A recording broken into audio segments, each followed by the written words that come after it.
think it's 6:30. I can't cover everybody. Good evening.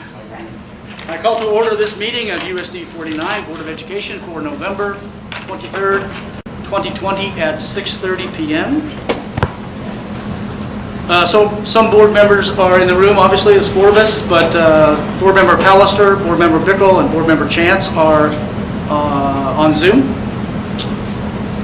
attending the meeting electronically. First item on the agenda is to approve the agenda.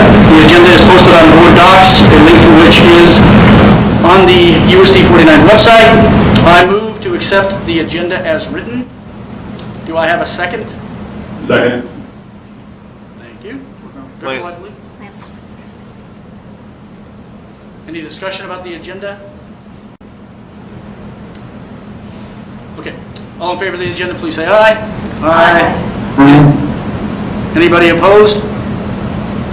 Anybody abstaining? Okay. Please vote electronically. The motion passes 7-0. Okay. Consent agenda. The consent agenda includes board meeting minutes from November 9th, 2020, personnel transactions, financials, site council minutes for Hayes High School and Hayes Middle School, and surplus items. Do I have a motion to approve the consent agenda? So moved. Thank you. It's been moved. Do I have a second? Second. Lori? Any discussion about the consent agenda? Okay, we've got a couple announcements. I would like to announce that we have some new employees of USD 49. Welcome to USD 49, Jennifer, Taylor, Megan, Amber, Madison, and Serena. I'd also like to announce some resignations. Pamela Baumfalk, Jeannie Geist, and Johnny Matlock. I've known Johnny for at least 14 years. When my oldest went to Hayes High, I think about 14. So he was, I've known him for a while, a great guy in our music program, and then lately he's been running the JAG-K program. So we'll miss you, Johnny. And Jeannie and Pat as well. Okay, enough of the discussion. All in favor of approving the consent agenda, please say aye. Aye. Aye. Any opposed? Hearing none, motion passes 7-0. Please vote electronically the same way. Okay, moving to public forum. Do we have anybody in the audience that would like to come forward and talk to the board during our public forum portion of the meeting?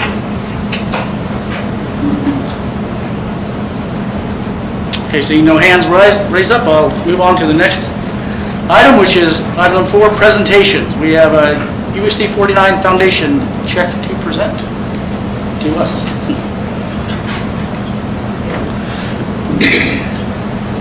Well, thank you for your time and opportunity here to talk a little bit about USD 49 Foundation with you guys tonight. Normally this is a time where I give you an update of how our Project 49 auction went and kind of give you a rundown of the revenue that we were able to raise, but unfortunately, like many other events, the board decided this year to cancel our annual auction. So we made that tough decision in June to cancel this year's auction, and so we set out looking for other fundraising opportunities or other ways to generate money for our foundation. When the CARES Act became available for Ellis County, we went ahead and wrote an application for that grant, and we were awarded $75,000 through the Ellis County CARES Act funding due to the lost revenue from our auction being canceled. So with that money, we've earmarked $65,000 to be set aside to be given to the USD 49 for the continued installation of the safe and secure entrances. This was the reason for our auction, the reason why it was started 3 years ago. It was going to be the continuing to raise money to install those safe and secure entrances at each building in the district. And so with our CARES Money Act, like I said, we've earmarked $65,000 to give to that continued installation. The remaining $10,000 that we have, or we pulled back to our foundation was again due to the cancellation of the auction where we usually raise money for our own grants to get back to the school. And so at today's date, we have given the $10,000 back into USD 49. We've already put that money to use, put it back into the schools. Some of the grants we were able to fund already. We were able to purchase the school snacks, after-school snacks for Lincoln Elementary. We contributed funding for the special education testing kits throughout the district. We were able to purchase some PE equipment at O'Laughlin Elementary, and we were able to fund a grant for the West Side School for a renovation project. So that $10,000, the additional $10,000 we've already here within 2 months, 45 days, able to put that back into the schools. So we were very pleased that we got that grant and we've been able to put that money to use. It was very useful. We were racking our brains trying to figure out how we're going to raise this money. You know, we lost a lot of revenue from that auction. How are we going to raise that money? Because we got a lot of projects that we'd like to fund. Thankfully, the Ellis County CARES Act became available. We were able to get that money back into the schools. So Fantastic. we are already starting to plan the 2021 auction. We've got a date. It's August 23rd next year. It's going to be at the Unrein Building again. So we're going to tee it up, try to do it again next year. So I'd also like to just recognize our board members. Some of them are here tonight. We've got Renee Booth, the treasurer here. Jess Reeling, she's our secretary. She's here. Lance Dickel, he's remotely, he's on our board. And Brooke Calloway as well is here tonight in attendance. In addition to them, Brianne Solter's our vice president. Roger Bixman, Tom Graham, Jana Miller, Raymond Haas, and Chrissy Crow are also part of our board. So, and like I said, it was a tough decision, but we were very fortunate to have that Ellis County CARES money come back. So, with that, is there any questions that you all have for us? No, but thank you very much. Well, I don't have a question for you, but anybody else can jump in. But thank you for coming tonight and providing this great information for us. I think we all understand that holding an auction was just not going to work this year. And hopefully by August 23rd, 2021, we'll be able to do it again. So. But thank you for having the fortitude of exploring that grant money for this cause. Yeah, it was, like I said, it was very fortunate that it came available, and we're fortunate to receive the money that we did, for sure. We'd like to present you with a check and take a couple of pictures. Okay. What do you want us to do, Jess?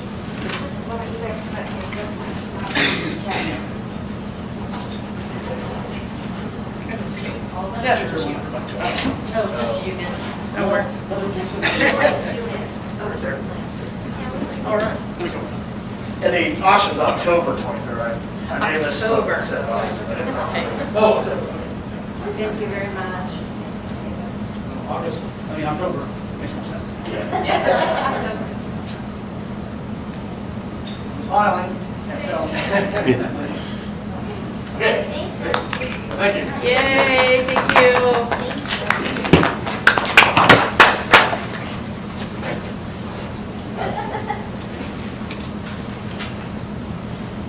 Okay. I'm sure everybody understands, not August, but October 23rd, next year. Thanks again, Foundation. A lot of work, and we certainly appreciate it, and I know the schools appreciate the new and continuing to be new safe and secure doorways and et cetera. All right, the next item is the district communication. First we have Superintendent Ron Wilson. Thank you. Okay, just some things I want to go over with you guys this evening. First of all, I know you as board members and even people in the community, there's been lots of talk about, what is the school district going to be? Our numbers have risen in the county and our community, and of course, sometimes that brings on these kinds of conversations. So I first wanted to refer back to our building level gating criteria that was established several months ago in terms of how we are going to deal with making decisions about whether we stay on site or go remote.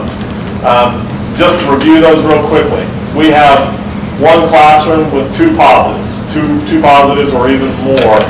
That means that classroom would go remote for 14 calendar days, 2 weeks of school, so 10 days total. So we're still following that if we have two or more positive. It has happened on a rare occasion, but we are following that. Also, we're looking at our percentage of population in terms of our total population. If we have 1% of the total population who are testing positive, okay? At that point, we are notifying staff and parents of our numbers and our potential move to to the remote if the numbers start to increase. I think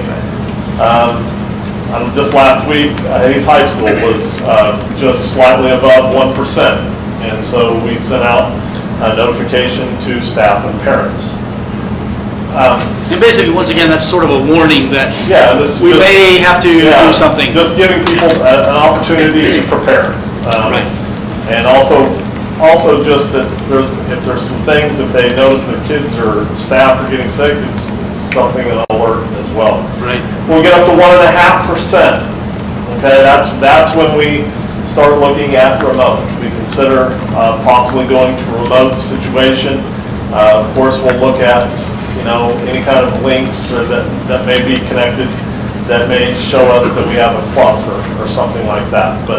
And then at 2%, we are just going to move the entire building for at least 5 days, to remote status. Now we've never been to 2%, and we actually haven't been to 1.5%. But I just want to review these because I know sometimes there's some conflicting information where people say, well, you're not following the gating criteria. I think if you refer back to the beginning, way back in August, KSD put out a chart that was some gating criteria, had red, yellow, green colors on it, and sometimes what that was determined was about a lot of different factors inside of that. But sometimes there's some conflicting information out there of what we should be doing or if we're not following them. So I guess I'm just referring you as you get those questions that we are really following the gating criteria. And I think the thing is we're really looking at, we've determined that the best place for our students to be are in school. And probably the safest, because what the information that we have come or gathered after many weeks are that our students are really not, students and staff, we're not seeing any spread inside our schools. Now we have positive cases, but most of those cases are from household contacts or because people have done things outside of the school day. And so, but we're not necessarily, we can't really attribute anything to spread inside the school. Now, there is a big question. Staffing. Staffing is probably going to be the one thing that if we're not at 1%, I mean, we might be less than 1%, but if we can't staff adequately at the school, we would be forced to go remote until we can adequately staff the school. And we're continuing to monitor that. I tell you right now, we're on the line. I mean, we just have, our numbers are high in the community, and of course that's catching a lot of our staff in various ways. And so we're continuing to monitor that. But I think the thing is, I just want to emphasize that we're making a commitment to keep our kids in school, on site, as long as we can, and it comes down to those percentages, and it also comes down to staffing. And so I know as you get questions, I think those are sometimes tough to answer, but we're continuing to do the best we can with the information. And we meet, I think the thing is we look at a lot of different factors. And we also continue to meet with the Ellis County COVID Task Advisory Committee. And we have good conversations, and we have professionals, medical professionals there who give us good advice. So I just wanted to review that with you, and if there were specific questions, I'd be glad to answer. Ron? Yes. I did have a question that came from a couple of emails. Our dating does not have anything to do with the 7-day positivity rate for Ellis County as a community. No, it really doesn't. We don't necessarily, we do look at that, but our gating criteria has nothing to do with the 7-day positive. And now, should the community put, because of that rate being high enough, and should, restrictions come down, that those would definitely affect us. If high restrictions are put in place because of those high numbers, then that could affect us in whether we would stay on site or go remote. Okay, thank you. I would like to ask some clarifying questions. I think you're saying this, but I just really want it Okay. verbalized. At no point have we altered our game plan. Basically, we've obviously adjusted to it, but we have not changed the rules to our gating, to our going remote, except for the last board decision we made that went from a 14-day quarantine to a 7-day quarantine. Yes, Okay. exactly. We've pretty much been with this gating. That's what I thought. I just wanted to make sure we're just getting that public. Yeah. The other thing is, in terms of what happens across the state, how much does that come into play when we are hearing of other schools that take different actions? That's not necessarily, how much does that need to be on our radar, and how much is that impacting any of your decisions? Because it's more with the group of the task force that we have here, correct? Yeah, that question I get asked a lot, and I refer it very similar to what happens on a snow day. When it starts snowing in Hayes, and then it snows in Ellis, and it snows in Victoria, and places, there's a lot of communication across going, because the people in Ellis, the school people in Ellis and the people in Victoria, they know that if we call off, they probably have to call off too, for the most part. It doesn't necessarily mean always, and it would probably be very similar. That's what's been great about the task force, is that we meet weekly and we have these conversations, and we're really trying to stay on board. Now, everyone's got different things going on that are specific to their locations, but for the most part, we really do work together, and we'll try to continue to work together. I know you hear other schools, around the state that are moving to remote, and I'm not being critical and not saying that they're not doing the right thing. It's what's best for them and what they feel is the most prudent. At this point, we've made a desire to really keep our students on site if we can. And but we also realize that we may have to adjust if needed, if things would change. So that's what we're saying today. You have another question? Okay, I guess the question for me is, what I have been hearing is the question about whether or not when people come back from the holidays, whether you're going to go ahead and bring everybody back, or you're going to go remote in between the holidays. Yeah, and we've had discussions about that. Would it be in our best interest to, maybe delay after the holiday? We have determined that, we just feel like, once again, if we can bring the kids into school and keep everything safe and keep everyone healthy, we're going to try and do that. Now, if numbers come back and they start to go crazy and we can't staff, or we're above the 1.5%, 2%, then yeah, we will not be on site. We'll be in remote status. Does it behoove us to make an appeal for people to consider applying for an emergency substitute teaching position, or? Yeah, I think we've sent out lots. I think we have gained substitutes. I think we've done a pretty good job of trying to promote, but continuing to promote is never going to hurt us. Because our ability to fill sub roles is going to be really the key to this whole thing.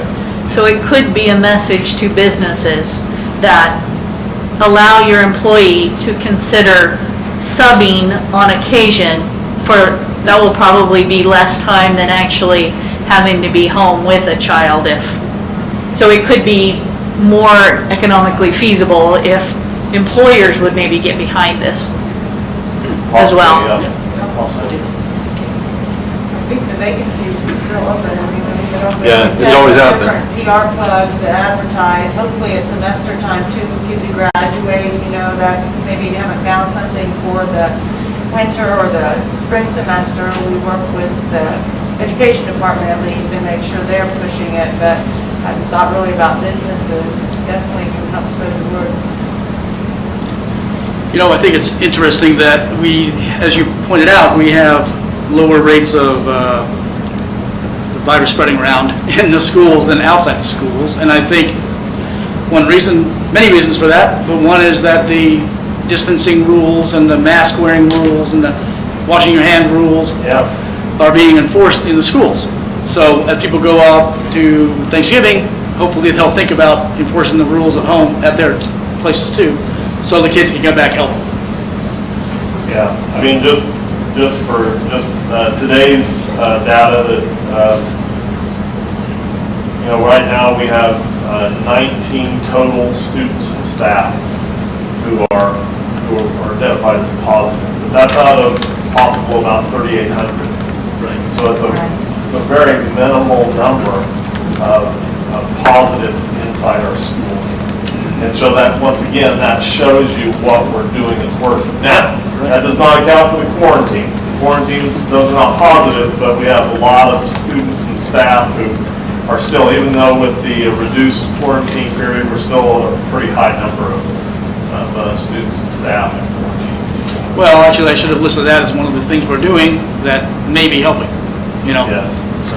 Yes, and it has helped. I would tell you that I've heard a lot of positives about, the board's ability to reason through that and understand that this is beneficial to students, it's beneficial to staff, it's beneficial to families for being able to get students back. And we still are not seeing any positive cases from those students who have been placed in quarantine. So Interesting. we continue to see 0%. So. And Laura, just to touch on your question, it's not like the virus is going to take a Thanksgiving holiday, so we will be looking at numbers throughout the weekend, seeing what it looks like Friday, Saturday. Some staff that are isolated now will come back, but if we see numbers, that may cause us to make decisions, to come back. But to do it now, not knowing, but we will continue to monitor those throughout the holiday and the break. Makes sense. How have we been doing with our transportation and our bus drivers? Haven't heard much about that. Is it they've been doing pretty good? Yeah, that I'm aware of, I think we're doing great. So We have plenty of substitutes in that area. yeah, Russ has not indicated that's been any issue with being able to fill. It got dicey at one point early, like around Labor Day. We had a few that were out, and it was tight. I think Russ was driving around that day. But since then, they've been onesies and twosies here and there, but not enough of them to get. Surprisingly, it's just, we've been able to make it work somehow, some way. What that is a lot of dedicated employees who are going above and beyond to step in and do the things that are just requiring us to keep our doors open. And that's just a plug to everyone in this district. So. Well, I'll probably repeat myself, but I think it's important for folks to remember or realize that we want kids in the schools if we can do it. So the administration and the teachers and the staff want the kids to be in the schools. So we're doing everything we can to keep them in the schools.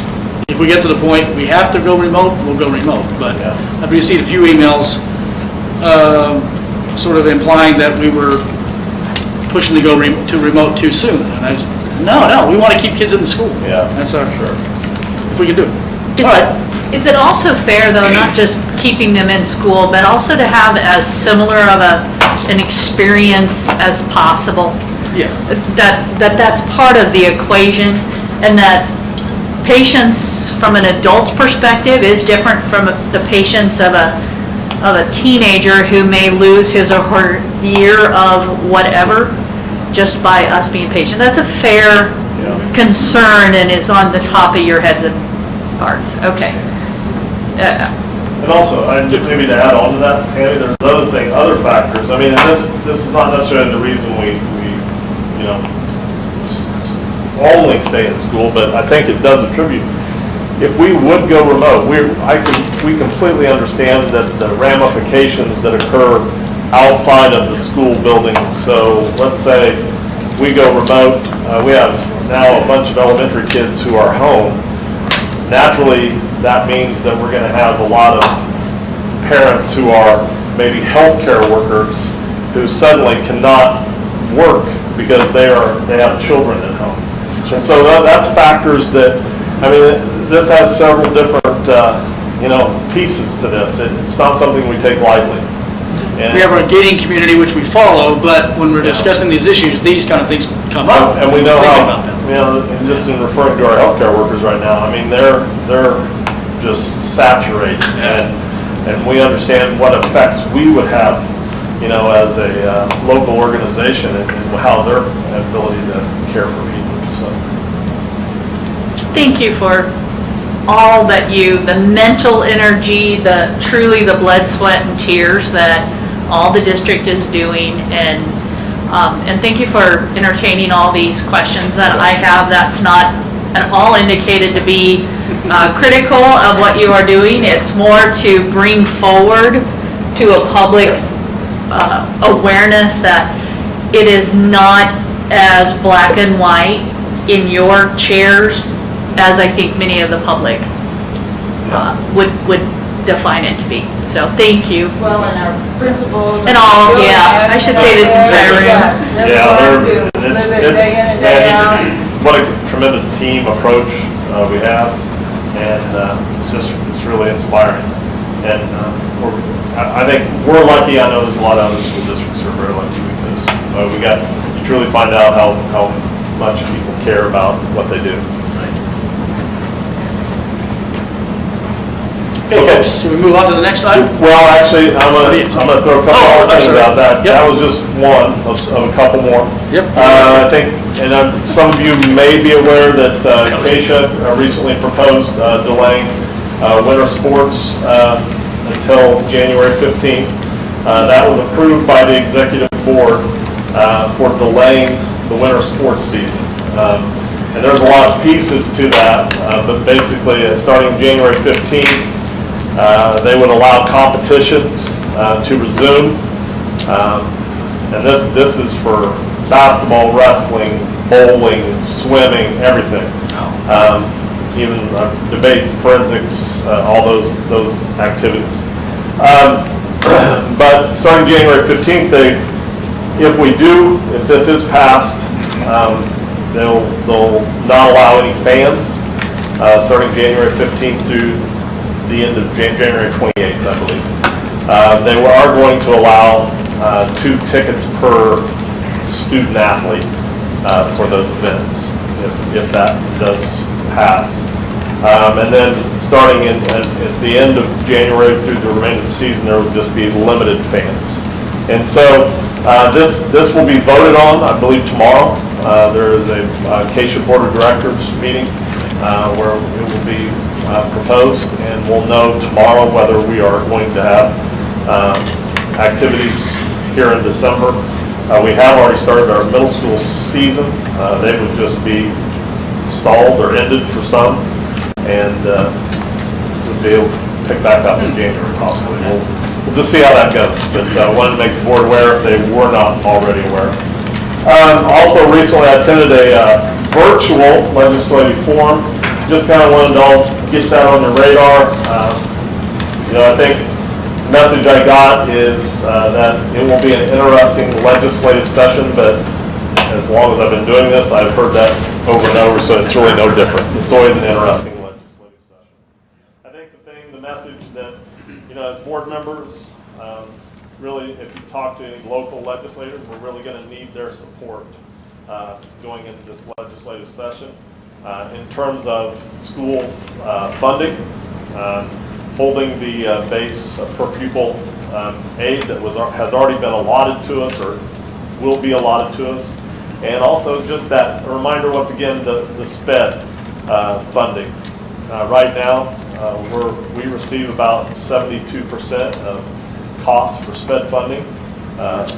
State law calls for us to be funded at 92%. We have not been funded at 92% for I've heard that for a lot of years, and that is a drain on our budget. Yep. So we need local legislators to support these causes. Also, the mental health initiatives, which have been very beneficial to our district in the last couple years. With what we've been able to do, we have aspirations to continue to make that a big part of our district, and so we're hoping that they will continue to support those. And also, I think the one thing that we have to really ask legislators to understand is that this pandemic has affected students and their academic growth. Even our top students, it has affected. Because if you go all the way back to March through where we're at today, and if it continues into the next, we're talking a year. And I think we have to be truthful to ourselves. We haven't been probably as effective, with instruction and getting kids to where they need to be as we normally would be. We're just dealing with so many other factors. And I do think there's going to be some additional cost or things needed to get kids, to bridge that gap, to get them back to where they need to go, to be. And so those are some ideas that we've been floating around about how, once we're kind of back to a normal period, what things can we be doing to help kids remediate, get them back up to speed, and it's going to take some money to probably do some things like that. The good news is I heard that revenue estimates can continue to be up over what was projected. Does not look like there will be any deficit in the Kansas budget. Looks like we should end with over $360 million in our budget. So it's not like the original projections we were looking at deficit spending, and so things have turned better than they were estimated. So those are the things I just wanted to share with the board for communications. Any questions before we move on? Thank you. Well, thanks, Ron. That's great information. So, all right, let's move on to the MTSS KISA school redesign update. Yes, thank you. Sure. I was not able to be here last meeting, so Right. thank you for your flexibility and letting me present tonight. So the first slide is really, at the top in blue is our goal of successful high school graduates through accreditation. So the superhighway, Ron kind of shared that, so I tried to create an image about continuous improvement. That's what we're all about. KISA, you can see, is how the vehicle we use, the lane, to do our continuous improvement. It's our new accreditation process. It's a 5-year process. It's system-wide. You'll see MTS and Redesign merging onto that KISA. Both are recognized as processes for continuous improvement. So MTSS is multi-tier system of support. There are external teams that work with districts through an MTSS process, and then Redesign is a process at the state level to work with those schools that apply to do redesign. But MTSS and Redesign do not take the place of KISA and accreditation. All systems have to do KISA. There are just different supports and ways to do that. But again, we're all about continuous improvement. So the next slide here really took our 5-year, I just said the KISA accreditation is a 5-year process because of COVID, and many districts such as ours that didn't have an OBT visit in the spring, we were disrupted mid-spring semester. And then the way this year has gone, we we were able to have a pause year if districts so choose. So what was a 5-year now will become a 6-year, 5 years with a pause year in there. So you can see how that will work out. Even though it's a pause year, that doesn't mean we stop with continuous school improvement. I mean, that is just our business each and every day is showing growth, working with kids, every student every day to help achieve the goals that are set forth. So again, I'm not going to read everything on there, but I just wanted to share that it is a pause year, but that doesn't mean that we won't continue to look for ways to improve. Next slide, the next actually 4 slides just really are our 2 goal areas that, if I go back here, you see year 1, our goal areas were selected, relationship and relevance, and then in year 2 we developed an action plan at the district level, and every building has an action plan. And then these next years are about implementing the plan and monitoring our progress and then seeing where we are at the end of this cycle. So relationships, that was a overwhelmingly supported by all staff at all buildings, the importance of relationships. So I won't read through all that, but we've already checked a lot of those off the box. Not that it's one and done. We'll continue to move things forward, but we have worked with Safe and Civil Schools in the foundation process, talked about trauma, developed a basic understanding for that.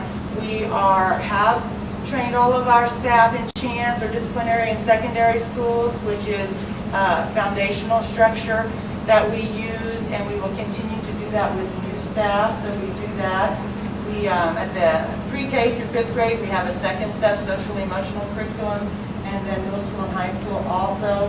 One of the action steps under relationships is also to add support staff for students, and as you know now, we have a counselor at every elementary school.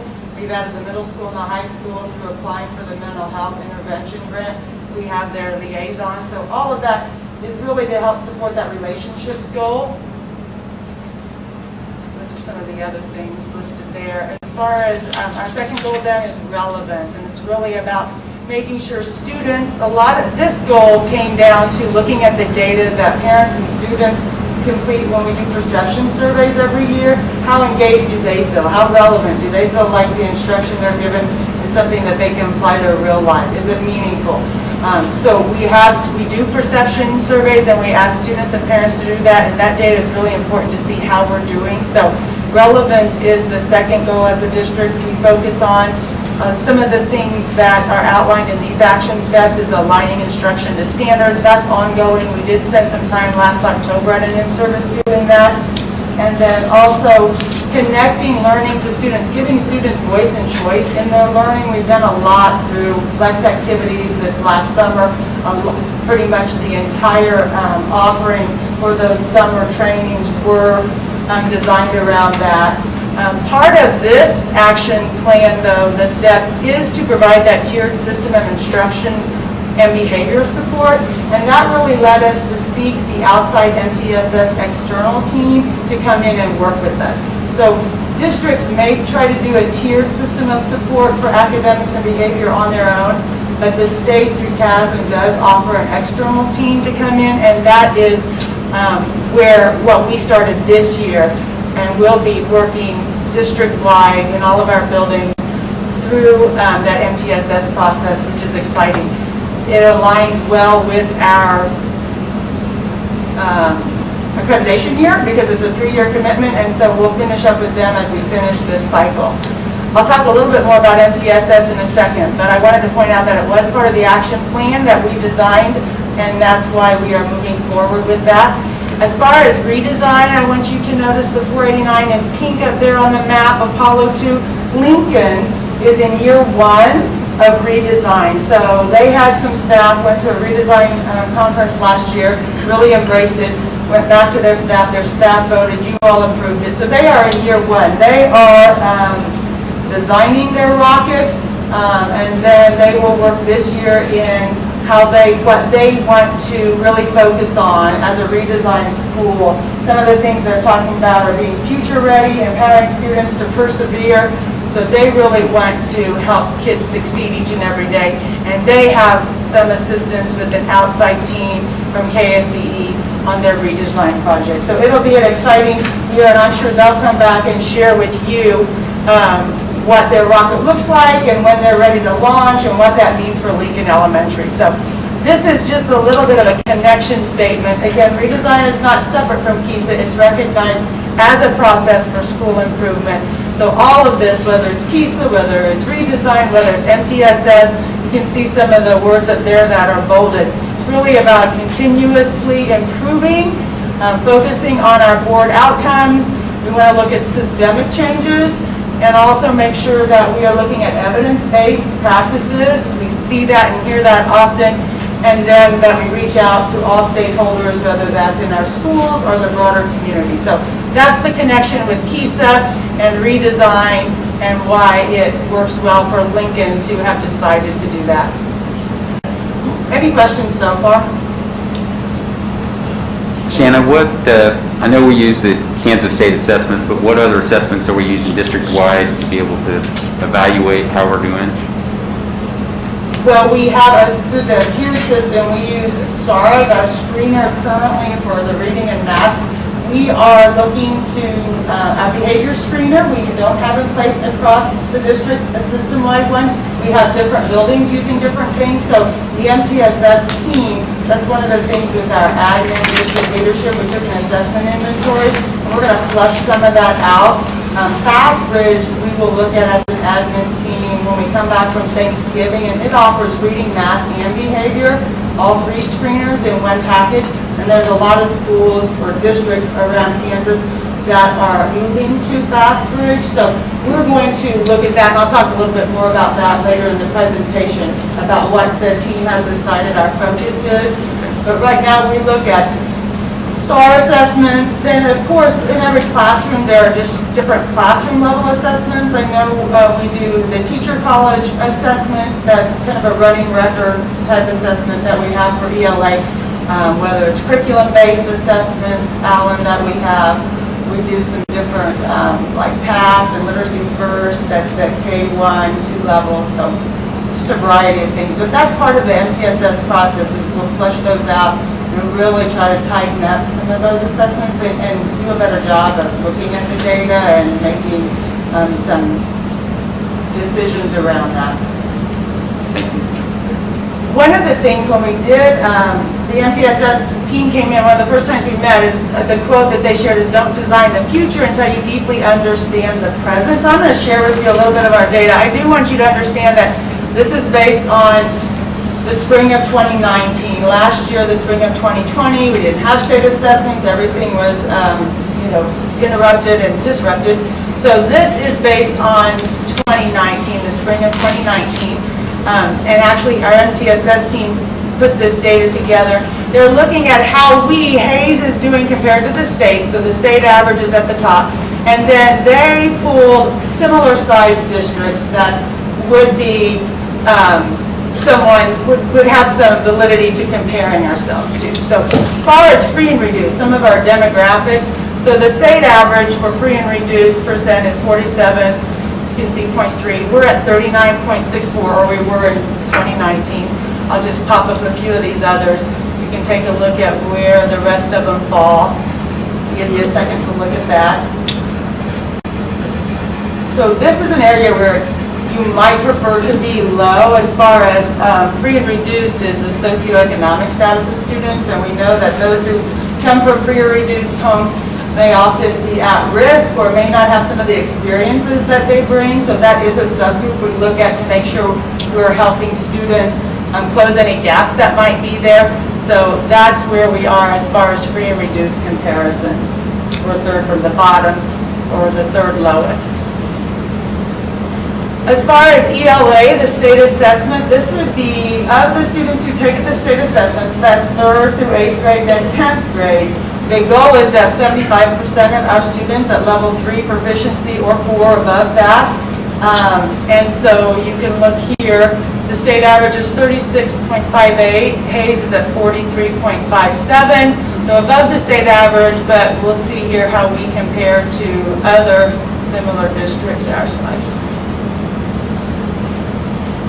And is that something we would want to be high or low? Yeah. Yeah, no, this is high. So actually, the goal for ELA is 75% or more to be at levels 3 or 4.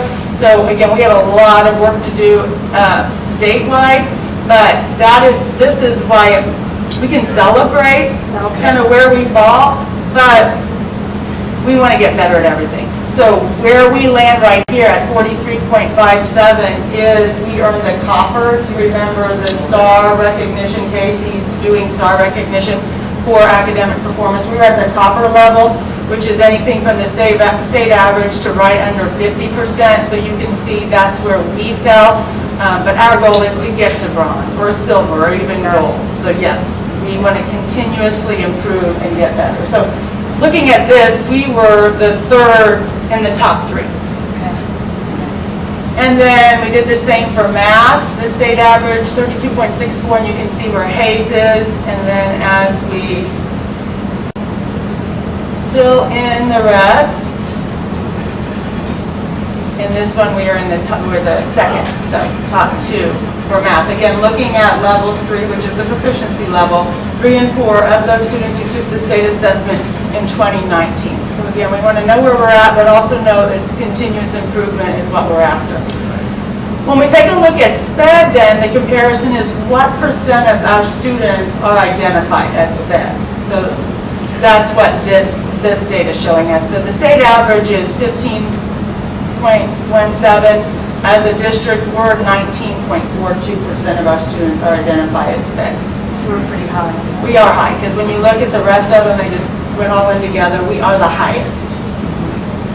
And we've talked some about that, and I think through the MTSS process, we'll talk even more. Perhaps if we get a more solid, defined, and really have fidelity to the tiered intervention, we will intervene earlier, and maybe we will lessen the need for SPED. Right. And so there's a lot of reasons. I mean, we have talked about that, and we'll look at that, and it's nice to have that outside team come in and share some viewpoints, but that is something that we keep an eye on. And then the CAB is the chronic absenteeism, and this is a measure that the state has asked all schools to look at. We know schools, if students aren't in school, then they're really missing out. So we want to keep an eye on those students. Chronically absent would be 10%. You're missing 10% or more of school for whatever reason. Now, COVID has really put a tailspin on all of our attendance goals and where we are with chronically absent. But it kind of goes back to our focus of keeping kids on site, because it's more than just the academic, that's social, emotional, all of the other, the being able to get meals, provide a safe environment. So chronic absenteeism, though, how we compared in 2019, and this will be something when things get back to normal, we do want to keep an eye on. So 13.93% was at the state average. Students were chronically absent. We were at 10.36 as a district, and that was back in 2019. So you can see how high some of these others are. So on this one, we were the third lowest, and we would want to be low here. Lower the better. And then graduation rate. If we want to take a look at that, you can see the state average and where we were. In 2019, we had really improved. We had been like in the 87, 88. This was a really 2019. That percent was really high for us, and it was something to be very proud of. We'll put the others in, and you can see we're the second highest. Edgerton was above us just by 1% or so. And this is where we won the Copper Award. We were given the Copper Award for that. And then ACT comparison above the state average, and then you can see where the others fall. Our overall average has probably dipped a little bit, and that is with more and more kids taking it. If you remember now that ACT and the worksheets we allow all kids to take at no cost, so that is understandable why that would come down some. Okay, I guess I'll leave that right there. Any thoughts or questions about any of that data? I will say that it was shared with us, the admin and then our admin took it back to our buildings also so that they could see where we are as far as comparison. I do have a question, just more in general. Is this, I'm assuming this type of data and comparison has been ongoing and that this is not the year that we're benchmarking, or maybe this is the benchmark? I'm just curious if you have had years of being able to assess, are we moving in the right direction? Excuse me. You mean like, this is 2019 data, do you have data, this is 2019? Do we have data from 18, 17, 16 yet? Yes. Yeah, we do. So this isn't something that we don't, these are numbers we look at on a regular basis. It was just how it was presented in putting the group to compare was really interesting to see as well. But again, yes, so we can celebrate where we're at, but we need to continue to grow. One of the things is that growth rate of making sure we're growing as quickly as others are. And when we look at that, we just want to make sure that having that MTSS process and leaving no child behind and making sure we get intervention for all those students that need it is really important. Okay. So what is continuous improvement? Right there, again, it's a process. Some of the words that are in bold, it's sustained over extended periods of time. So our focus is to use data like this strategically so that we can be monitoring and reporting and then designing instruction based on what we're seeing. So if you think back to that first slide, continuous improvement is what we're all about as a school. MTSS, again, I mentioned that we started that this year. We'll work with them for 3 years. It's, again, a lot like Redesign was, evidence-based. We're going to look at evidence-based practices. We want to look at them system-wide. And then we will focus on the academic, behavioral, social, emotional needs of our kids, frequently monitoring data to do that. Again, prevention, early identification, interventions, what supports do we have? You know, Ron talked a little bit about where we are as far as the legislative update, and as we look at MTSS, do we have the right data? Do we have the right data? Are there things we need to have, supports? Is it having people who do intervention more with students? Is it staffing? What are the things we're going to need to really move forward and help students? And so those are the things that we may be coming back, and it's important that we have adequate funding, especially when we have COVID and we're concerned about, you know, the academic progress, but also the social, emotional, the mental health, the behavior is a big part of that. So what other supports do we need to have in place? Is it more curriculum? Is it more staffing? Is it, it could look at a lot of different things, but that's why it's exciting to be part of the MTSS team to help us look at some of those things. So there's just a few bullet points there. Again, how MTS aligns with PISA and our goals and why we decided to work with them as a district.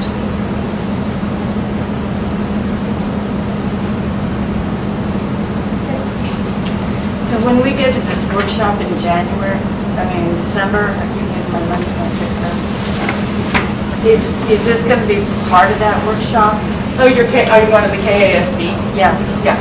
They will, I'm sure it's school improvement. I'm not sure what sessions are being offered, but it is about what we do as a school, so I'd be surprised if there wasn't some update in regards to that.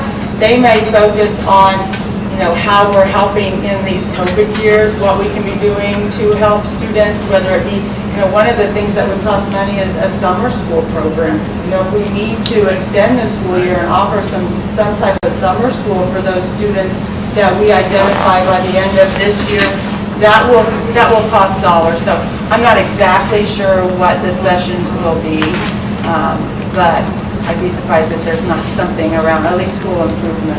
Certainly there is, I would say.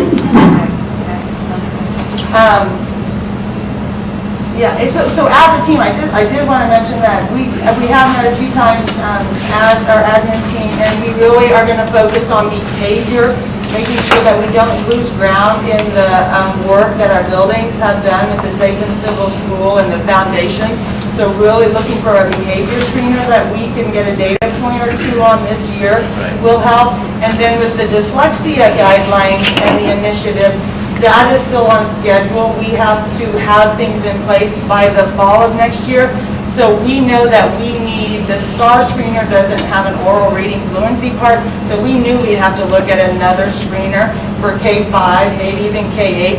So that's going to be our focus too. We're going to be looking at both areas and really trying to get something started this spring so that we can just hit the ground running when it comes next fall. So that's what's been decided from our team moving forward. And you mentioned that for the behavioral, to measure the changes in behavior, you're looking for a screener to be able to do that, right? Okay. Right.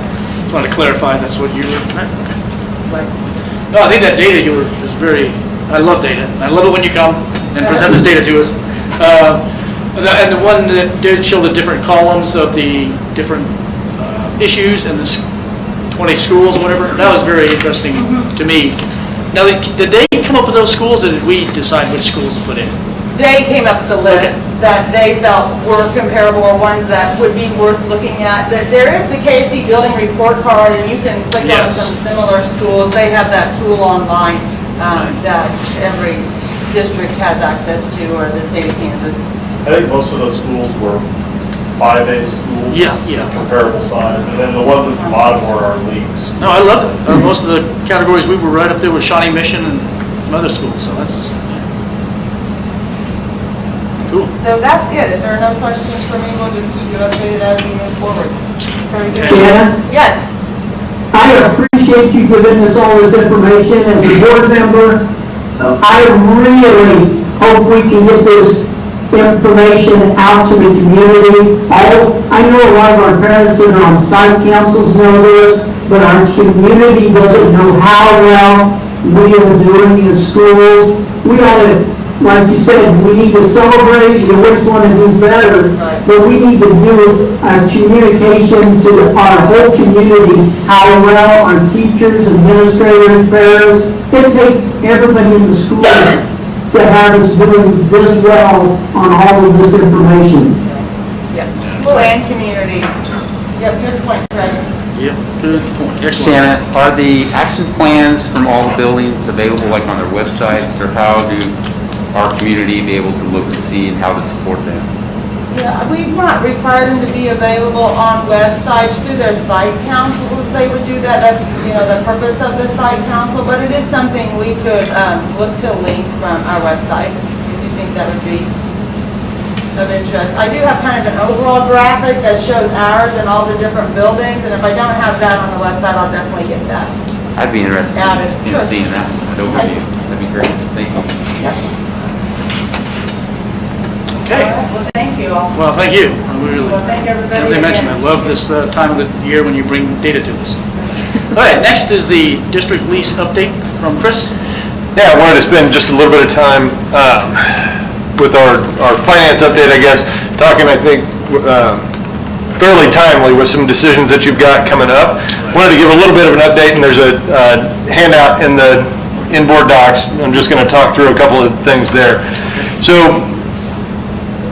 when we look at our leases, all of those leases are getting paid out of what's called our capital outlay fund. And if you remember, we have a separate fund for capital facilities, equipment, things like that. Yeah. So that fund is set aside. That fund gets, its revenue comes from a separate tax levy. So out of the 41 mills that we have as a school district, 8 mills of those are designated for capital outlay. So we fund that, and that money has to be used for facilities and equipment, durable things like that.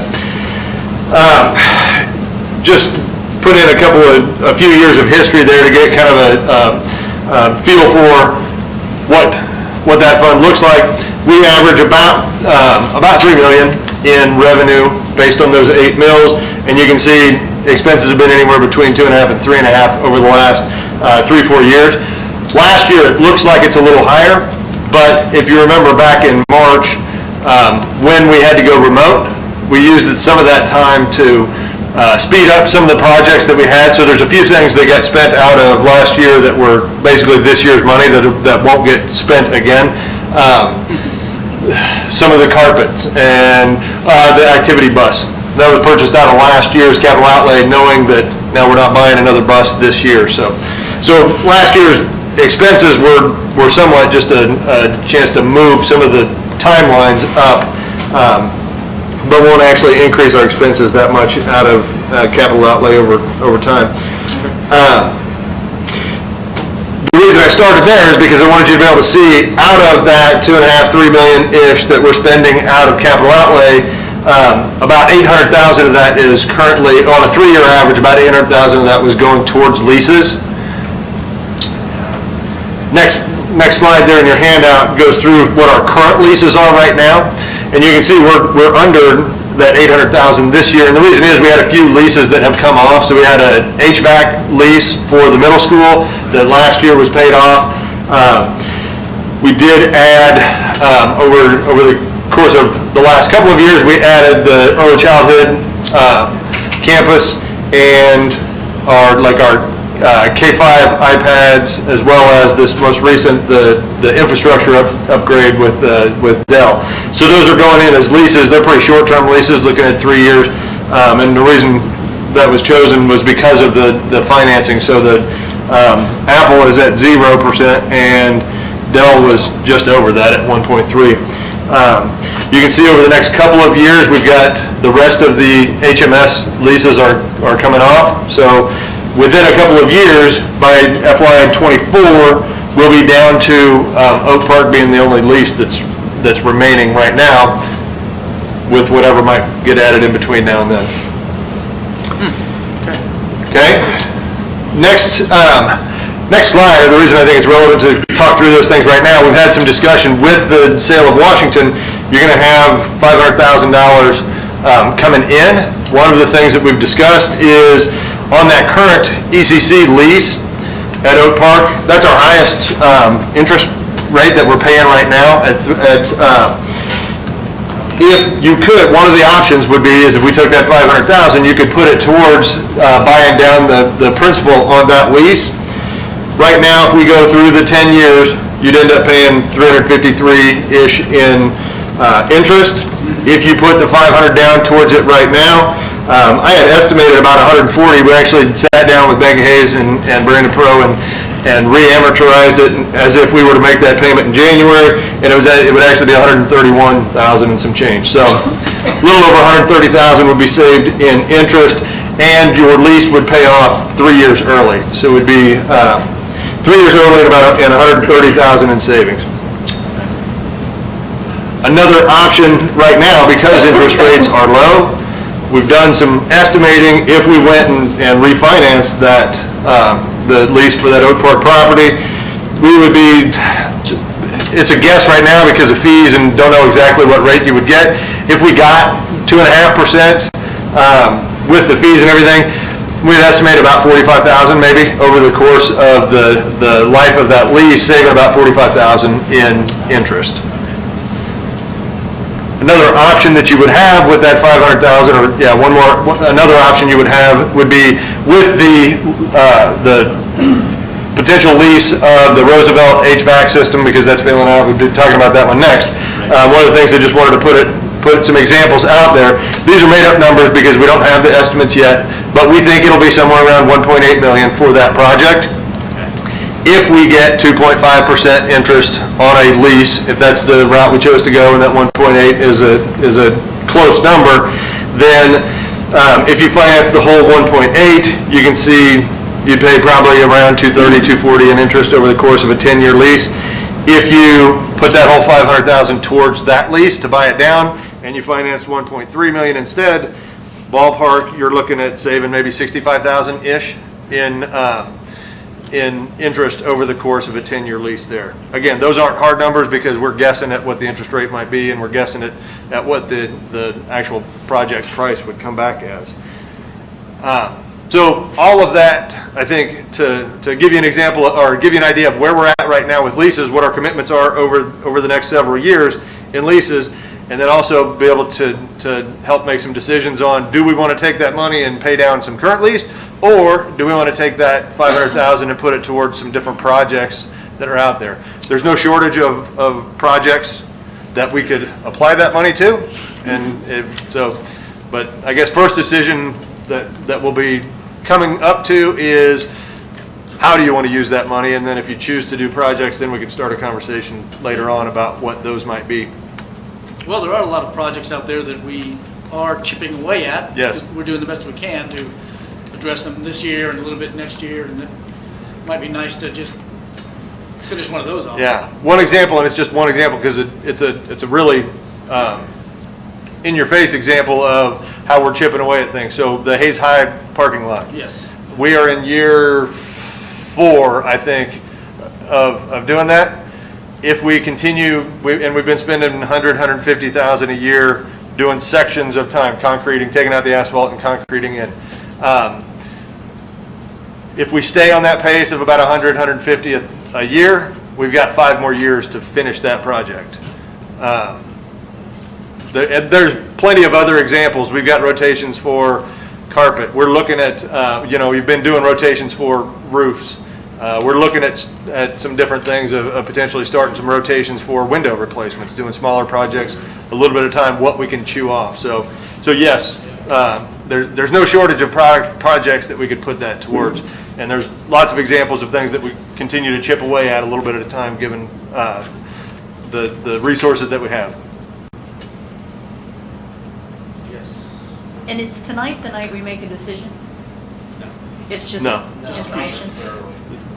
Setting you up, I guess, yeah, hopefully setting you up to be able to decide Yeah. down the road. I think the thing is, Probably in January we'll need to get this serious. is a decision, we're just needing some consensus, from the direction of the board on what your goals, would be. Lots of things to consider.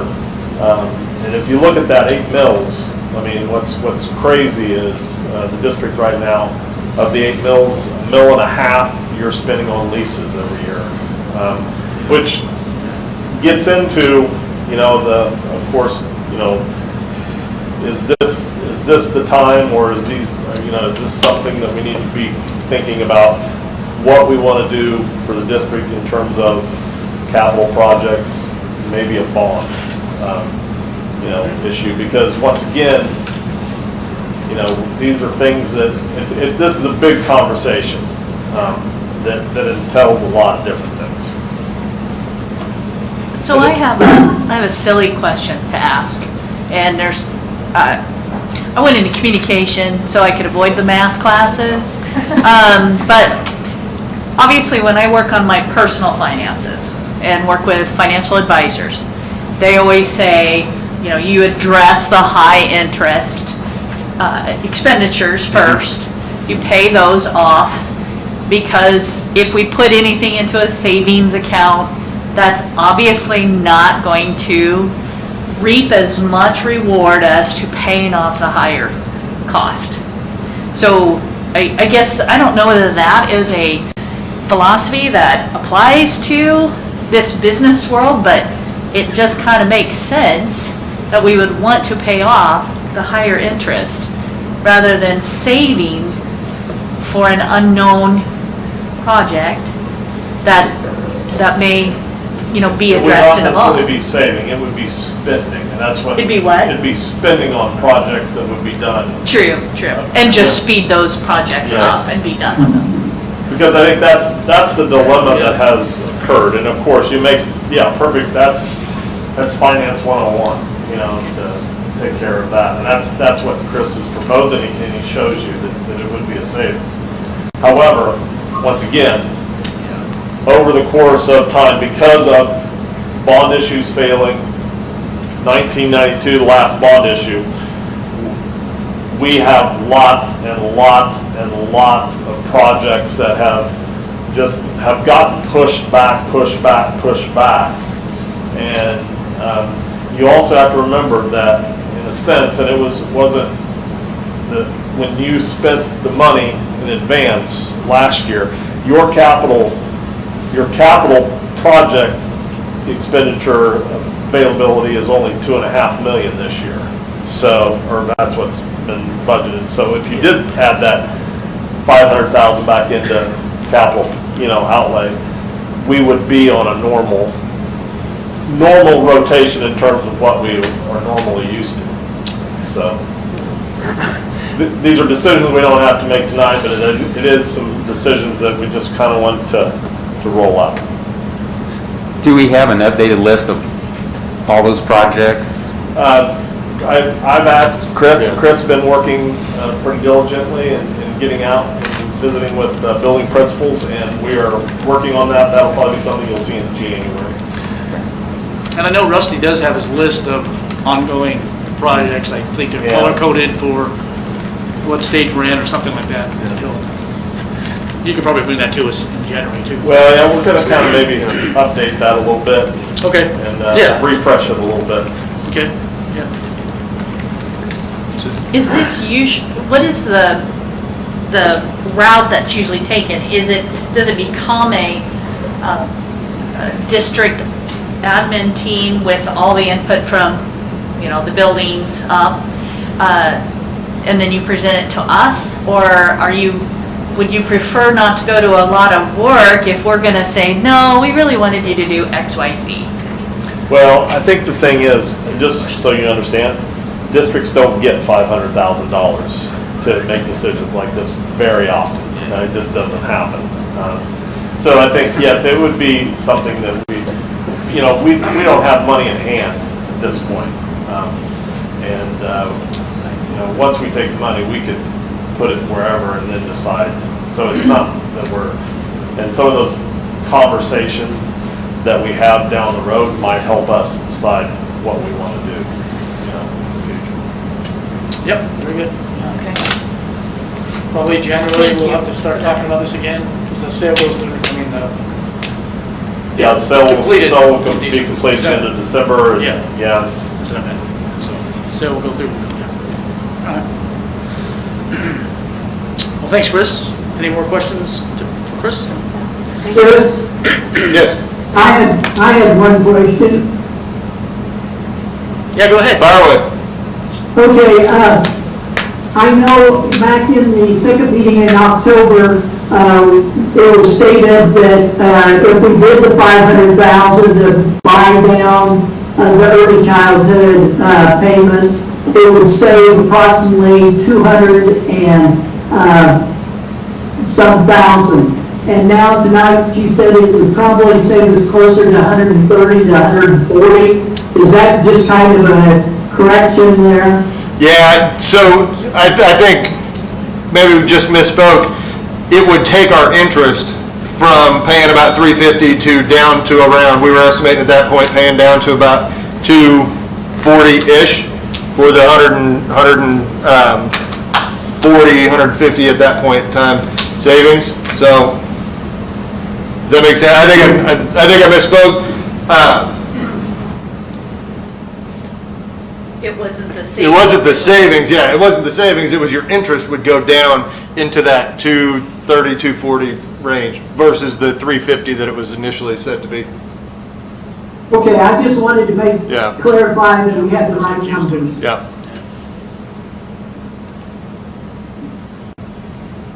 Okay, good question.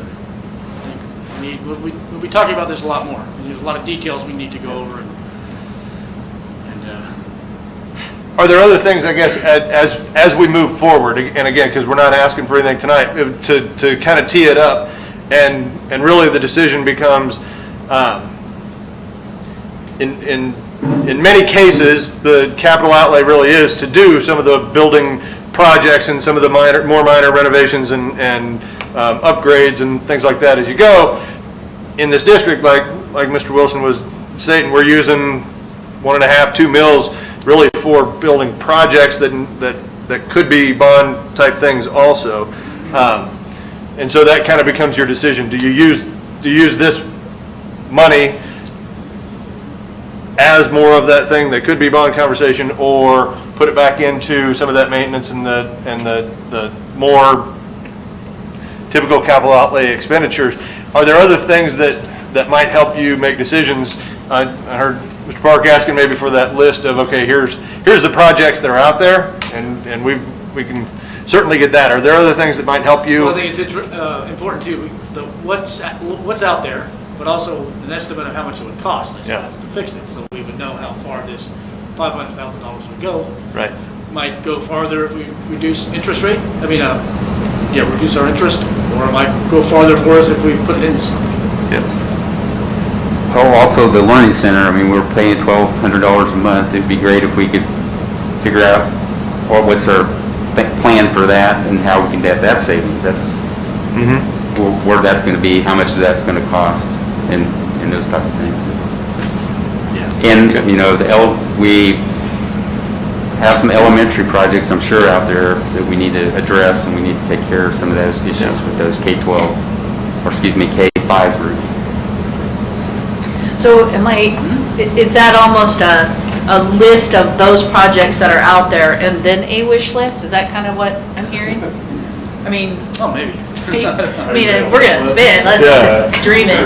I don't think we have any wish lists, we have a lot of needs. Yeah. We have a lot of needs. Well, I should say, maybe that's not the best way to say it, wish list, but yet to be determined need Sure. list. Yeah. And then the current need list that were Yeah.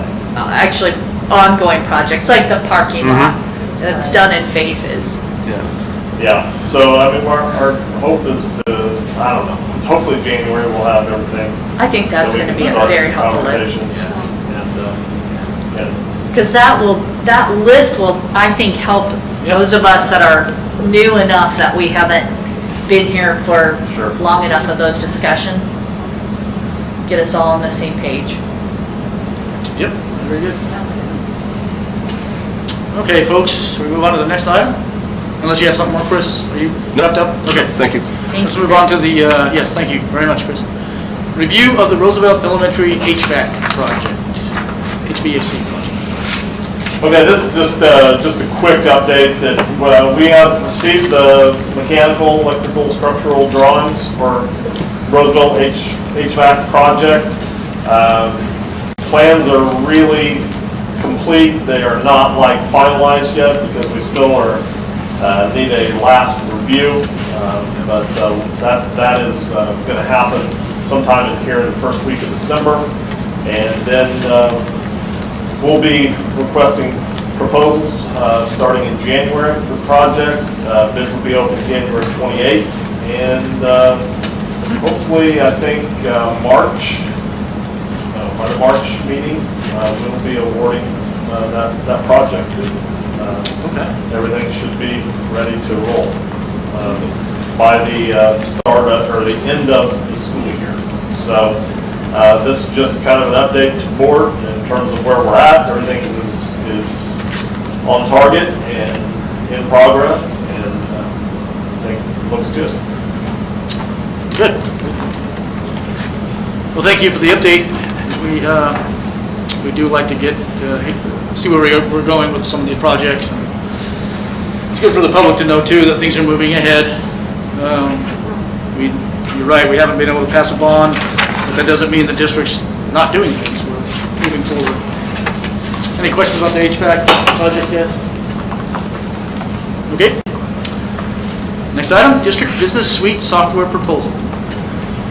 I'm going to start and then I'll turn it over to Chris. Okay. When I came last year, one of the things that I guess was a little surprised at was that our business software that we were using was maybe not what I had been used to in terms of this kind of, I don't even know, I want to use the term a little antiquated. And so these are conversations that Chris and I have had since he's assumed his new position, and he's done some work in making contact with Skyward that we're going to look at proposing to you as a business software platform that we'd like to bring into the district. So Chris, I'll let you go.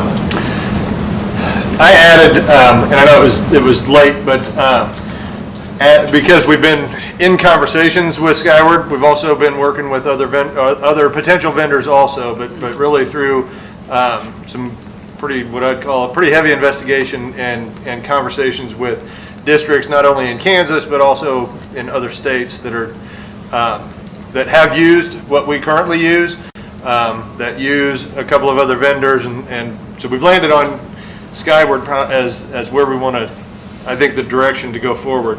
So I added 2 board docs this morning. I thought I did it on Friday, and I must not have hit save, so sorry about that. But added the Skyward proposal. Just want to give you a little bit of an update on where we're at right now and what I think the direction that we should go. So if you look at that first one, our current state with our enterprise software is we're using Alio for our finance, payroll, employee service portal. So that's where people could log in and see their leave balances and their W-2s and things like that. It's a hosted service, so it's backed up cloud-based, not on our server. And we also have our applicant portal through Alio. And that's the system really that Mr. Wilson's talking about that's functional, but not up to date, I don't think. I think it's fair to say that. What part was that again? I'm sorry. Say, that's Alio. Yeah, what was the more specific part you were talking about? So I would say it's functional. It's getting by. So it'll write the checks and it'll run the payroll, but it's really pretty dated in what it can do and some other things. So because of that, we've got some other systems in place, and we use Frontline for absence management, and it does the sub-calling also. We use that for professional development. Currently, we use paper time cards. So all I don't know how many folks we got filling out time cards. 3 paper time cards. Oh, really? Yes. So paper time card. So our payroll process is people fill out their paper time card. We do have the electronic through Frontline. We have the absence management, so you can put in your leaves, but then we have to physically, because we don't have a system to talk to each other, we have to physically print the leaves and compare it to the handwritten time card, and we make phone calls when we can't read the time card or when there's discrepancies between leaves. So it's an excruciatingly manual process right now. Along with that, we have paper contract generation. So through Alio, we don't have a way of generating a contract and sending it out. So we physically are creating those. Our COVID tracking, which is a new thing, is we're doing that manually right now. Also, our ACA tracking, which has been very problematic, that's a manual process also. When we look at future state and where we need to go, some current processes that we have investigated and started in on is using Frontline as a document central, basically. So that would be, we could move to electronic employee records, electronic contracts, to generate the contracts, send them out and have them electronically signed, be able to store those. Also for like onboarding and offboarding, also a workflow process to be able to do some notifications. Everything right now is manual in that process. So looking at Frontline for that. We're also looking at Frontline for our COVID tracking. We're in the process of installing that right now. We've also spent time evaluating not only Skyward, but if we were to stay with Alio, then we would use Frontline as a time clock system to get away from the paper time card and do time in, time out with that. And it would live within Frontline where the absences live also. Working on some ways to automate the ACA reporting, as well as none of the systems that we have right now are really position-based. Everything is person-based. So when a person leaves, or when the board, like this last year, when we add a position, we don't truly, within any of our systems, we don't add a position, we add a person. And everything is tied around that person. And so things that would seem as simple as, well, how many third grade teachers do we have? There's really no easy way to do that for any of our reporting, state reporting, or anything like that, which isn't so much a problem with those, because we can spend the time to go manually put that stuff together. But what it does when it is more of an issue is when we're budgeting and trying to run scenarios and saying, okay, here's what we have a need. We knew we wanted to add some counselors. A position-based system is really beneficial when it comes time to doing future projections and making budget projections. Questions or thoughts on where we are currently, some of the things that we're looking at trying to get into place one way or the other? Well, currently, we're working with Alio and Frontline. Yeah. And a handful of others also that I'll talk when we get into pricing, but yeah, there's several, in the tech world they call it panes of glass. There are many different panes of glass, and then also just as many paper and pencil in order to accomplish what we're doing right now. Chris, I mean, we've had Alio in place now for a number of years. I mean, going back on that, and I know that seems to be. I even remember hearing about it a number of years ago. It just doesn't seem to be the most user-friendly software on the planet, even from a reporting standpoint. I think you guys have made great strides in getting some stuff out of it over the last couple of years. But I know for what we paid for it, and I believe continue to pay for it on that stuff, I'm all for it. I mean, if you guys can go through it and have done the research into this other stuff, and this is something that can get to us, I mean, I think it's going to be a good thing all the way around. I just wanted to ask a clarifying question.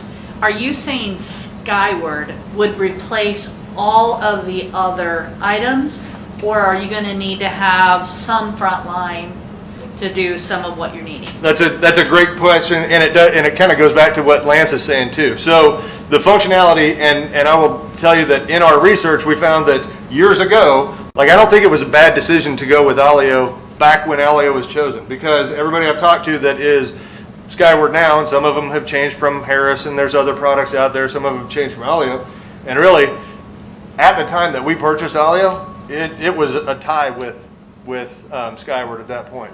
But since then, Skyward's had two different iterations, and now is on this will mean something to Lance, SQL-based program that just rewrote it to be SQL so it talks with everybody, right? So and Alio really hasn't changed much over the years.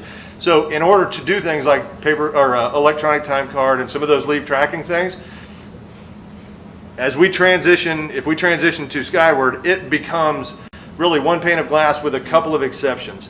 And if you look at that second slide, I've got some of the things that we currently have right now, as well as and prices that we're paying for them, and what it would look like if we did go with Skyward to do those. So we wouldn't need to do time card through Frontline. That would move in there. The ACA reporting would move in there. Even the building-based accounting that we're doing through Harris's software right now, all of those things would go into and become behind that single pane of glass with Skyward, with the exception currently of we would still use Frontline for absence calling, so the absence management and the sub calling, but they have an integration with Skyward. So you're in Skyward, you put in your leave, because I'm going to track my leave and my time now in Skyward, and they have an integration that basically is a single sign-on, takes you to the sub calling system, and then it does the sub requesting and everything from there.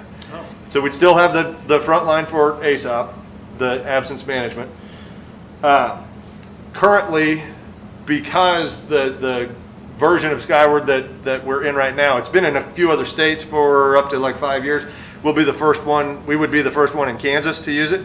They're still developing their applicant portal and their forms and workflow, the HR piece of it.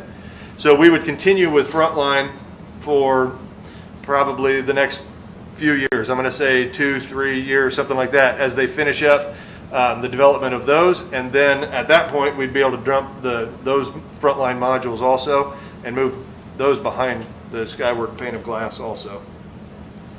And in the documentation that you provided us, in the breakdown of costs, you don't even have the soft dollar costs as far as the additional time as part of this. See, and that's and duplication of data entry.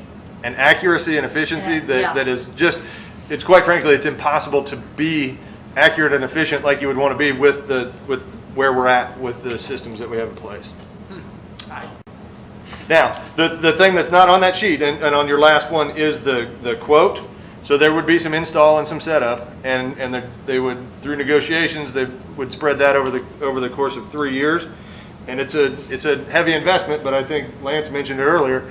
Anytime you're looking at a change like this, there's going to be heavy investment on the front end to get it rolling.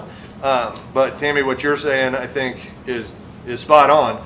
By moving this direction and getting these things in place over the long haul, you get where you need to be efficiency-wise, and the savings show up down the road.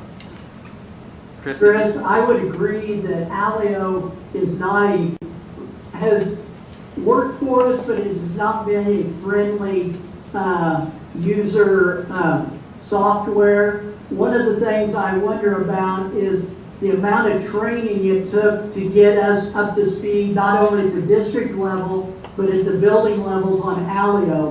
What is the proposal of training and getting our secretaries at the building levels and the district level up to speed? Will we need a transition time of running both? Most likely. So right now, as an example, we've been mapping out for a 7-1, if we did a 7-1 rollover. So it would be about 6 months. So starting in January, February, we would start with that consultation process to really evaluate all of the processes and systems that are in place, our flows, how we do everything. And then through that consultation process, they start to build what we want it to look like. So that would be about a 6-month process with potentially a 7-1 go live. So that's the end of our fiscal year. At that point, we could go live, but we do have the advantage of Alio is paid for through October. So we would have some check and balance there. So even like on our first payroll, we could run it in both systems. Of course, like Alio wouldn't go to the bank, but we could run it in both systems to make sure that everything was set up correctly and do some checks and balances and stuff like that. So yeah, we would have a little window where we've got things probably running parallel. Because one of the the timelines that really scares buildings and the district is enrollment time and different things. And when you're talking about July 1, you're right there around enrollment time. I would be concerned about switching over right in the middle of something like enrollment. Mm-hmm. That's the folks that we've talked to, and I've gotten a couple of different opinions because you could do it at the start of any quarter. You could go live at the start of any quarter that you wanted to. I had one person tell me, no, we did it July 1 on our fiscal year, and I wish we wouldn't have. But I've had a couple of people say, yeah, it was hard, but it's the way to do it. Then you're ending one fiscal year with one program and importing all the data through this 6-month process. They'd be importing what they could, and then 7-1 new fiscal year, you go live with the next one. So that part would be up for debate. I guess this hoping initial conversation wanted to kind of get your feel for what direction you would like us to go. But I really some of those details, Craig, we'd have to work out of what the dates we wanted to be.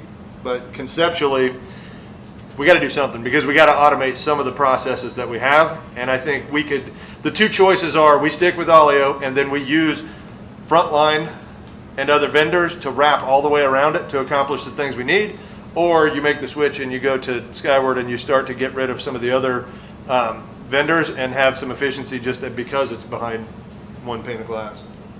Chris, where is Skyward out of? Wisconsin, I believe.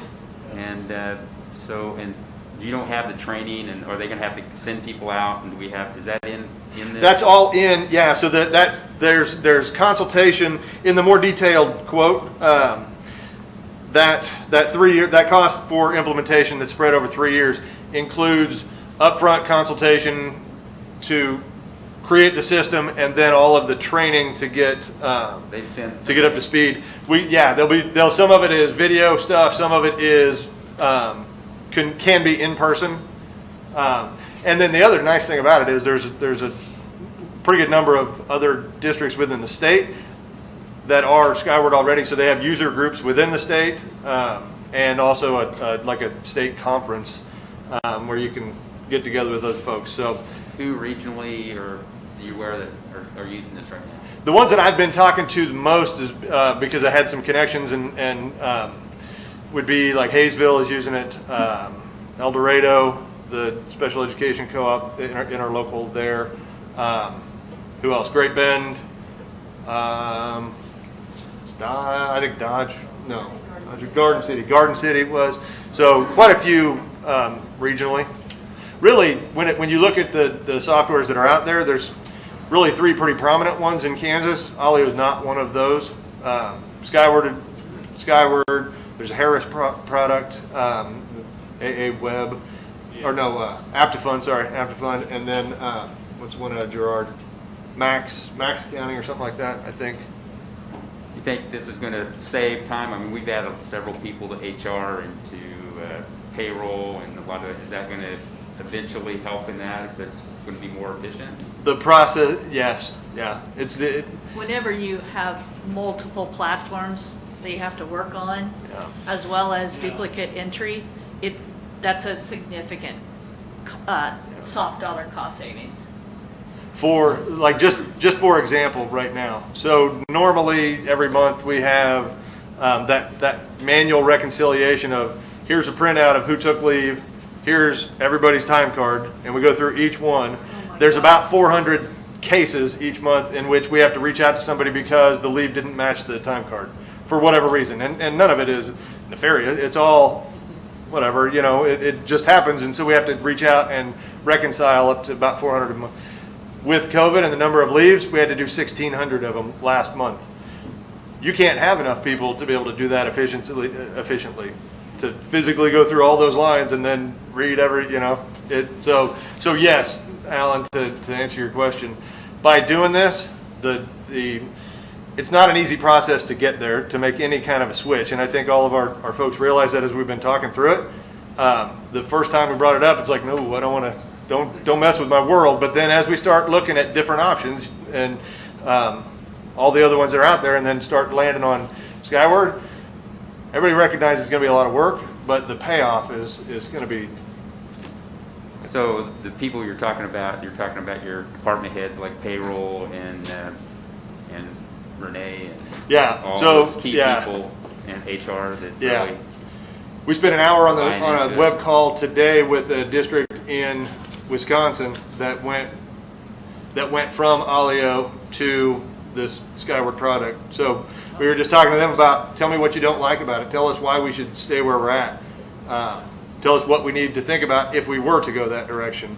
And at the end of the day, we got enough good feedback that they're saying, what I heard from a couple of different people was, the process is hard to get there, but I would never look back. I would never go back. But that process is going to be hard because it's changed. Yes. Not necessarily because it's Skyward. No. That's the process is going to be just as hard if we keep Alio and then we add Frontline as our electronic time clock. We're still going to have. That would be hard also. And more than likely, Alio is going to have to probably to even remain competitive in business, there's going to be some major rehaul that will still mean a lot of work for this district. That is a great point, because even Skyward's previous version, so if you remember 2 versions ago, Alio and Skyward are pretty much neck and neck, and then Skyward goes to what they called their SMS platform, and so one of the people that we talked to went from Alio to SMS, and they said, oh, that was a tough process. But then they went to Cumulative, which is the version now, the SQL-based one that just came out, and they said that was just as hard because you're moving to new processes, more expanded capabilities and things like that, and so it's relearning. So yes, no matter what happens, even if we stay with Alio and they catch up and have a product like this, that would be hard too. This Chris, KAS. I appreciate the information on Skyward. I think if we need to do something to move away from Alio, it's not meeting our needs and Frontline and combining the both of them. Were you thinking tonight as this proposal being an action item or a discussion item? I think discussion item for right now. Yeah, we're going to bring it back in December too. For I think that's good. And like you said, you were on a conference call today. Maybe you can even find out more details about it and bring it back to the board. I think there's a lot of positives, and I'm almost there. just from knowing the system and everything. And between now and the next meeting, maybe there'll even be more positives. Yeah, I came from a Skyward district. Now, we ran the SMS platform, didn't run the cumulative, but that's why when I came here, I was just shocked that Alio was the platform we were using, because it's just night and day. It's just crazy. So we would definitely this would be an upgrade for our district, and we'd become way more efficient in a lot of ways. I guess if it's doable, possible, at the next meeting, perhaps have a proposed timeline that would just maybe incorporate the training and maybe what, and it sounds to me that there's been experience with conversions, which just based on what you're talking about, so I think you know some of the pitfalls that could take place, but perhaps just having a high level viewpoint. We'll do it. If that's doable, maybe I'm too early in the process. No, I think with what I'm hearing, it gives me now an opportunity to go back and get serious and say, okay, there's some places where I think we can get them to shave off some prices anyway, and then get serious about looking at timeline and have a formal proposal to you next month.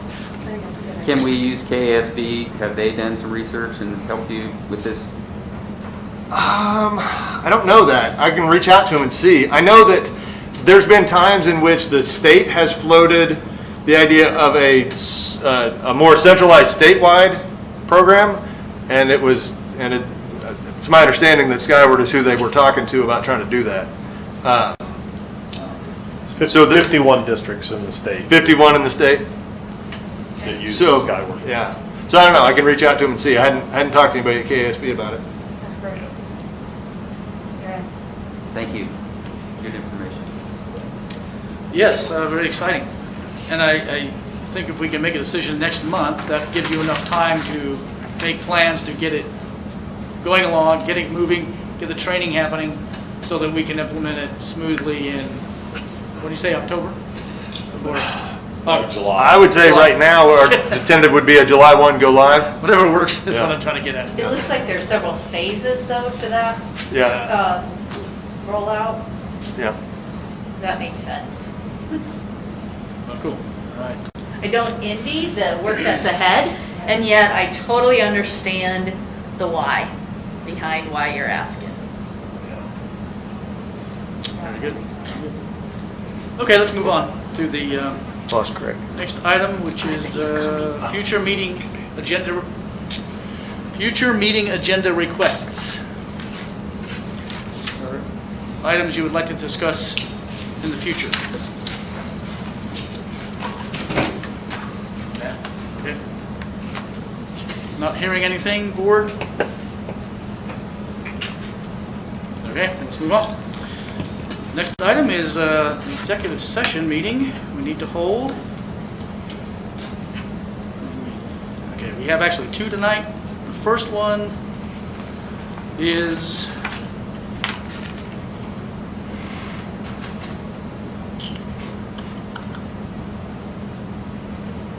I forgot what the first one was. Negotiations. Yes, it's under negotiation, even though it's, okay. All right, so I need a motion to go into executive session for matters relating to employer-employee negotiations, whether or not in consultation with the representative or representatives of the body or agency, in order to protect the district's right to confidentiality of its negotiating position and the public interest. So I'm moving to move into executive session pursuant to the Kansas Open Meetings Act for the purpose of discussing employer-employee relations. Actually, you're No. not doing negotiations. Yeah, we're not doing negotiations. It's, Do the. I got it confused. Let me start over. Well, you were right. Let me start over, guys.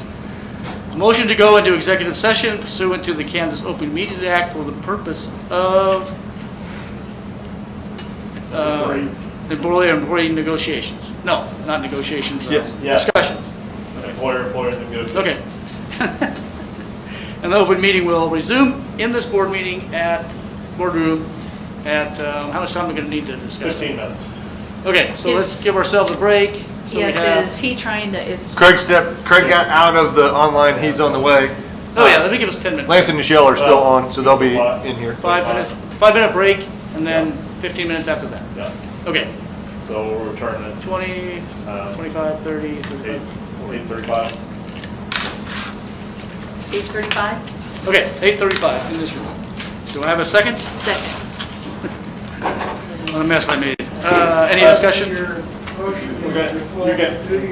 Oh, that's right. Yes, thank you. Yeah, well, Yeah, thank you, yes. include Man. Bill and myself All right, in addition to the board, and Kyle. we'll have Yeah, the Kyle's on as well. superintendent, the board attorney, district attorney, Kyle, special education, and you guys need to be in here? Okay. And Chris and Shannon. Is that good? Okay, Yeah. Second. I have a second to that, and any more discussion? All in favor, say aye. Aye. Any opposed? Okay, the motion passes 7-0, as far as I know. Please vote electronically the same way, Yes, can I borrow your? and we'll be back as a group in 5 minutes.